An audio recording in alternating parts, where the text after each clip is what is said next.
Why are eggs restricted on the Wahls Protocol?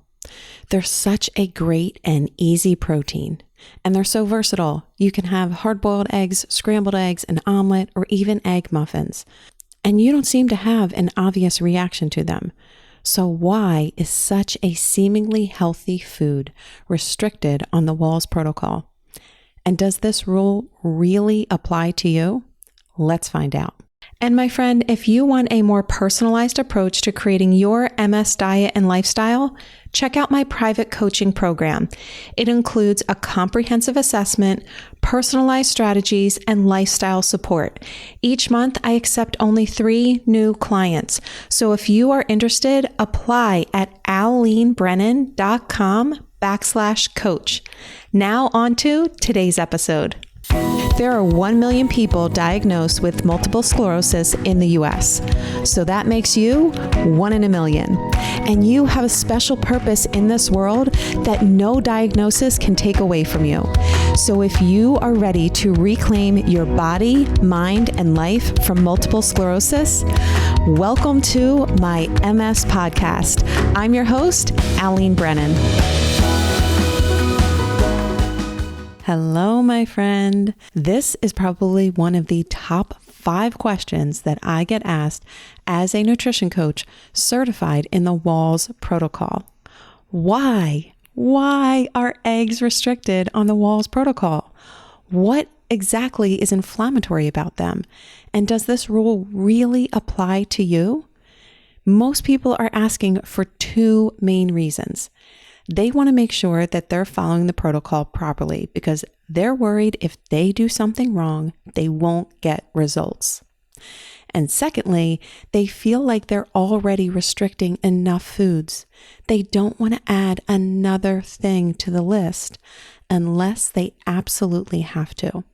So let's get to the bottom of this. First, let's get an understanding of exactly why Dr. Wahls decided to omit them from the protocol. Then let's take a look at why eggs could be considered inflammatory, and let's talk about how you can get a better understanding if you need to eliminate them. Okay, so first, why did Dr. Wahls omit eggs from the Wahls Protocol? The honest and short answer, because she is allergic to them. That's the bottom line. She is allergic to eggs. She has a known allergy, and she didn't have them as part of her diet when she got her big health transformation of going from a wheelchair to a bike ride in 1 year. And when she wanted to get approval to run the protocol through a clinical trial, the only way they would approve the trial was if she replicated exactly to a T what she did during her transformation. She wasn't able to make any changes. So there's your short, honest, and direct answer to that question. But most likely that has you feeling like, that's a bummer for Dr. Wahls. I'm sorry to hear that she has an allergy for eggs, but I've eaten them my entire life. I've always had eggs, and I don't really seem to have a reaction to them.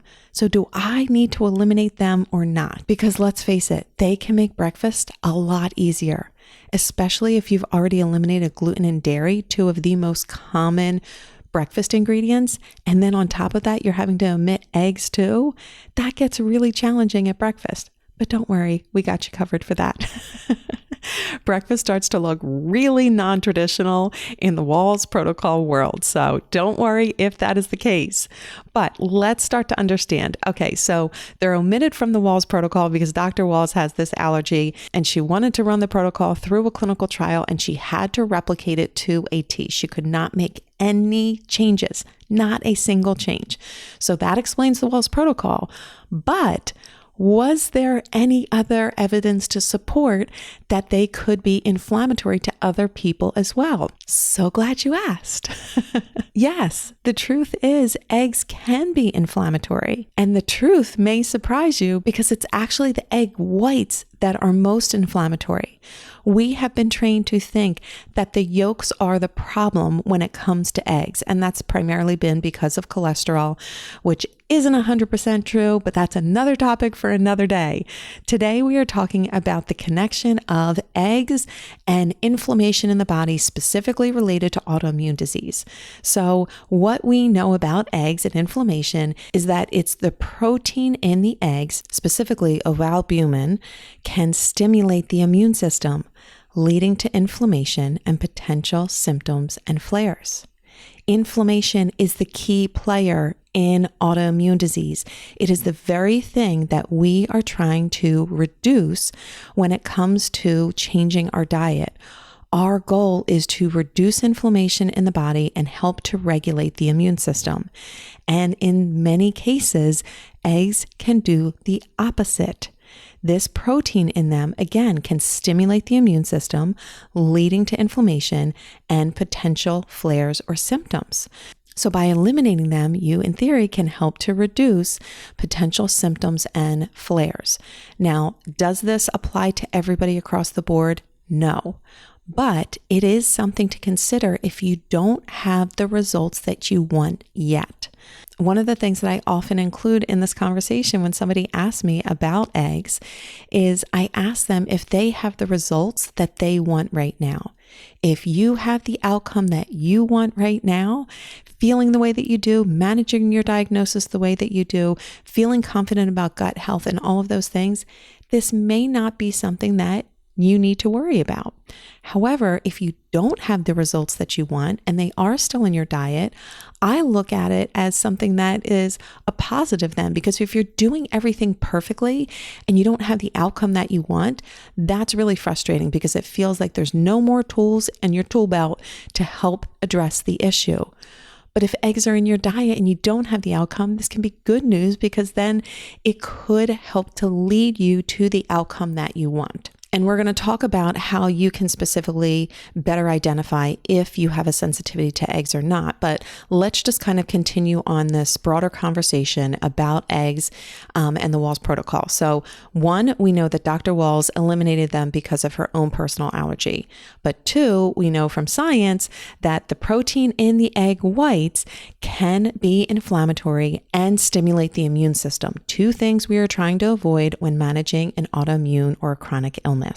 So then the next question often is, what about foods that contain eggs? Something like bread. If you can't have eggs as an ingredient, that knocks off your gluten-free bread. And that's a real bummer because to find a bread that doesn't have gluten or eggs, that is a needle in a haystack. It's not impossible, but it's a little tricky. So let's go back to the Wahls Protocol. What does it say? You want to completely eliminate eggs from your diet. And yes, that includes avoiding foods that include eggs as an ingredient. So you want to read the nutrition labels well. Flip to the back of the package where all the nutrition information is. You will likely see 3 sections. First are the nutrition facts, the numbers. That's where you'll see the calories, grams of fat, protein, carbs, fiber, sugar, all of that. Typically below that are the ingredients. This is the list of ingredients in order of quantity. So the first item in that ingredient is often the one that has the highest amount in there. That's why if you ever see sugar as the first ingredient there, you often want to put it back because that means that whatever that food is primarily sugar. And another good rule of thumb is that you should be able to pronounce and recognize most of the ingredients on that list. So that's just kind of like my general advice there, but it's below the ingredient list where I want you to look. That's typically where they list allergens. It may say something like contains gluten, wheat, milk, casein, soy, or eggs. That is where my eye immediately goes when I'm looking at any type of a food label. Because if gluten, dairy, soy, nuts, or eggs are in that food, it is a hard no for me. Those are the foods that I personally avoid. So whenever I'm looking at something, if it's a packaged food, I flip to the back. I don't care what the front of it says. That is all marketing. I look at the back of the package. What is there from a nutrition perspective? And again, not the grams of fats, the carbs, the proteins. That's nice to know. But if there's gluten, dairy, soy, nut, or eggs in this product, it doesn't matter. It's irrelevant. It's not something I can have. So for you, in the context of what we're talking about here, the eggs, you want to flip to the back. And again, it's typically below the ingredient list. Look for something that is often in bold and would say contains eggs. So if you are trying to eliminate eggs, you would want to avoid anything that says contains eggs. But what about the cross-contamination? Sometimes they list something that says manufactured in a facility that contains eggs or processes eggs, or, they'll say something about it being in a shared facility with that. Quite honestly, that's more appropriate or relevant to somebody who has an anaphylaxis response to an allergen. And that doesn't always apply here. If you want to keep it squeaky clean, I would say if you're trying to eliminate them to discover if you have an allergy, I would just keep it all the way clean. But you may find that cross-contamination in that context is not an issue for you. Again, all of these are going to be personalized strategies that you need to identify for yourself, but know that they are most often there to warn the people who have severe allergies to any of those common allergens. Now, because I get so many questions about this as well, I will share my personal experience with eggs in hopes that it may help you. Again, what I share is never to suggest that what I'm doing is right or wrong or the best way or the only way. It's just because I know that we learn best through stories, and it also feels really nice to talk to somebody else who is going through this and can share their experience so that we can all learn from one another. So I'll share my story here. As always, take what's relevant, leave what isn't. So I grew up eating eggs. Hard-boiled eggs were hands down one of my favorite snacks growing up, which is kind of odd, but it was. So I had a lot of hard-boiled eggs growing up as a kid. I also loved scrambled eggs and omelets. And I certainly ate foods that contain eggs. I mean, bread, there's that, but then there's also cake, muffins, and in all of the things. I feel like eggs and soy are in everything. But anyway, it wasn't until I was doing a yoga teacher training in 2016 when we were doing a 30-day vegan diet. Now, quite honestly, I didn't want to do this. I wasn't excited about it, but I was really resistant to it because I enjoy fish and eggs and meat, and I didn't want to have to eliminate them. But it was something we were doing as a community. And I'm like, okay, it's not going to harm me. For 30 days, I'll do it. Let's go and get this over with. Well, I did it. And I couldn't deny how much better I felt, which only made me more annoyed. I was like, all right, I got through it. But to feel better afterwards was like, no, this is not how this is supposed to go down. I don't want to eliminate animal protein, especially eggs and fish.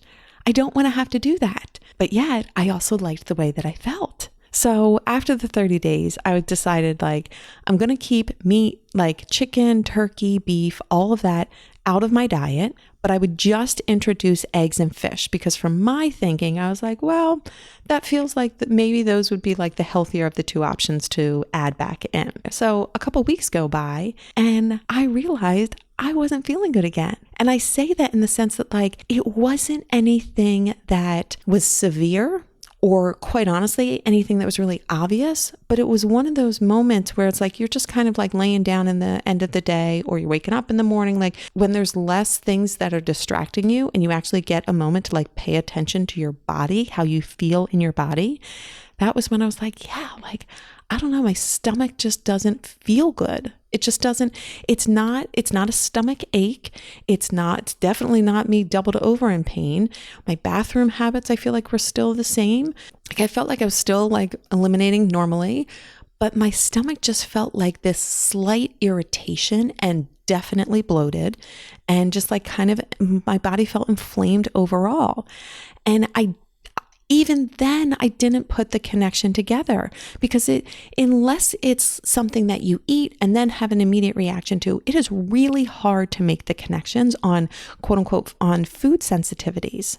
So needless to say, it took me a while to figure it out. But what I did, I flipped it then. I brought the meat back in and I eliminated the eggs. And that's when I felt my best. And I eventually did confirm it through testing that I do have an allergy to egg. So I've completely eliminated it from my diet.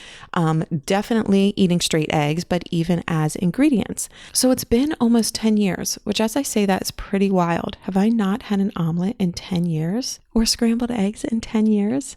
That is one of the foods that I really miss. I want scrambled eggs and some buttered toast. It includes eggs and dairy and gluten and all of the things. But that is something that I would love to wake up to on a Saturday morning, which is funny because that's relatively healthy according to American standards. But again, let's stay focused here. So I completely omitted them from my diet. And honestly, over the years, I've actually thought about trying to reintroduce them, but I was doing so well, I don't want to rock the boat. The lesions that I had on my brain when I was diagnosed shrunk and went inactive within 6 months. And now, almost 8 years later, I've had no new activity, no new lesions. Everything has been stable. Do I still have some symptoms here and there? 100%. I deal with fatigue, heat sensitivity, sometimes the urinary frequency and urgency. There's a lot of different things. However, in the grand scheme of things, I will take that given an MS diagnosis. I don't want to mess with the stability that I have maintained for 8 years now. So I haven't reintroduced them until a couple weeks ago when I accidentally had a food that contained eggs. And let me tell you how humbling this was, because I've gotten these gluten-free, they're like a cinnamon dessert thing from a local grocery store. And I've had them a couple times before. It's not something I have on a regular basis, but they were allergy friendly. So they were something that I would have on an occasion.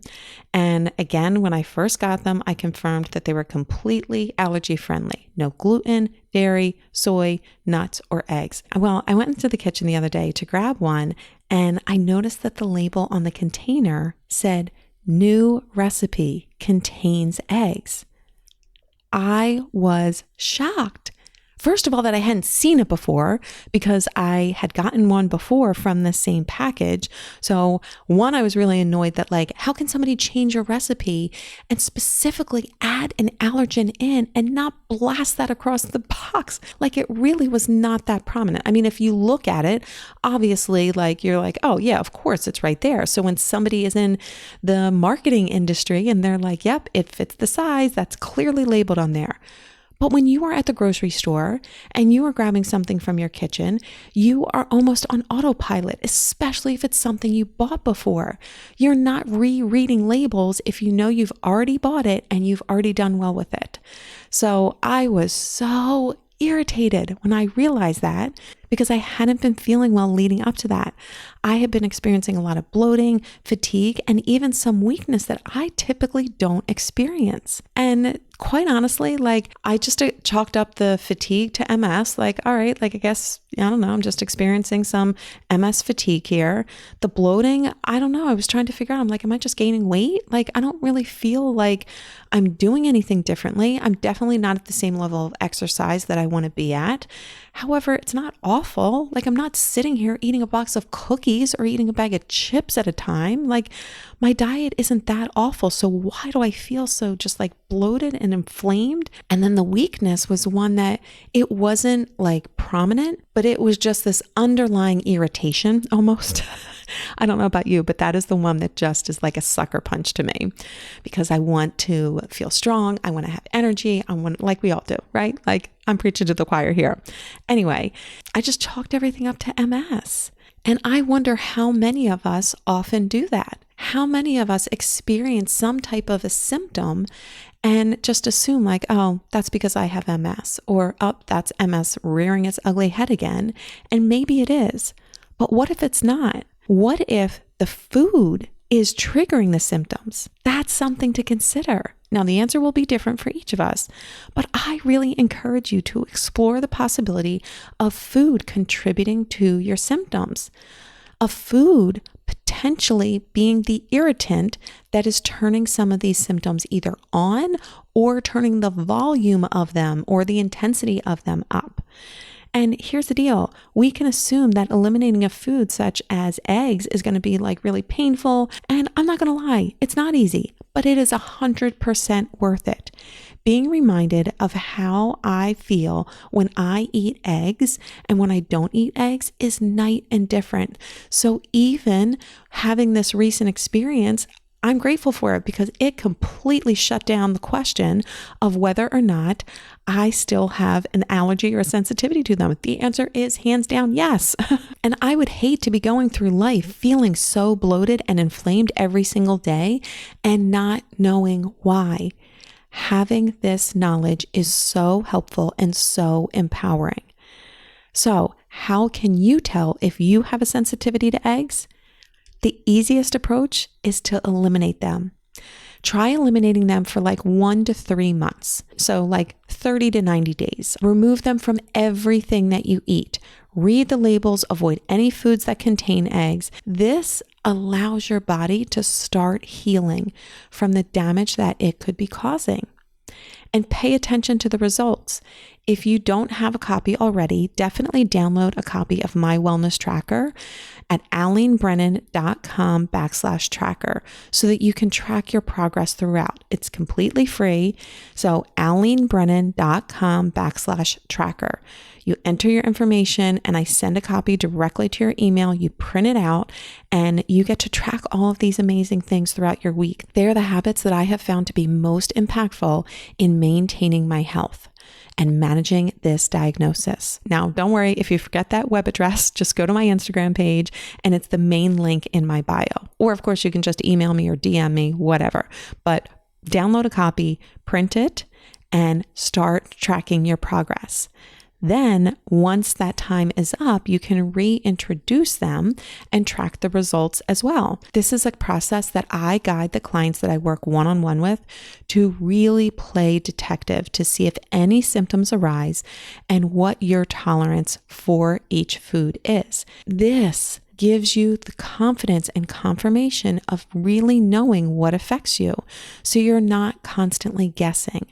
That is something that is so, so important. Okay, my friends, I'm going to wrap it here, but let's do a quick recap. So bottom line, Dr. Wahls eliminated eggs from the Wahls Protocol from her own personal allergy. Number 2, we know from science that the protein in the egg whites can stimulate the immune system and create inflammation in the body, and therefore may contribute to some of your symptoms or flares. It's going to be different for each person, but it's something to consider. So if you are thinking about doing this, try eliminating them from your diet for 1 to 3 months. Out of everything, eggs themselves, ingredients in there, read the back of the labels, check that allergen note at the bottom of the ingredient list, and make sure that you have them completely out of your diet. Pay attention to how you feel during this time. And then if you want to reintroduce them, you certainly can.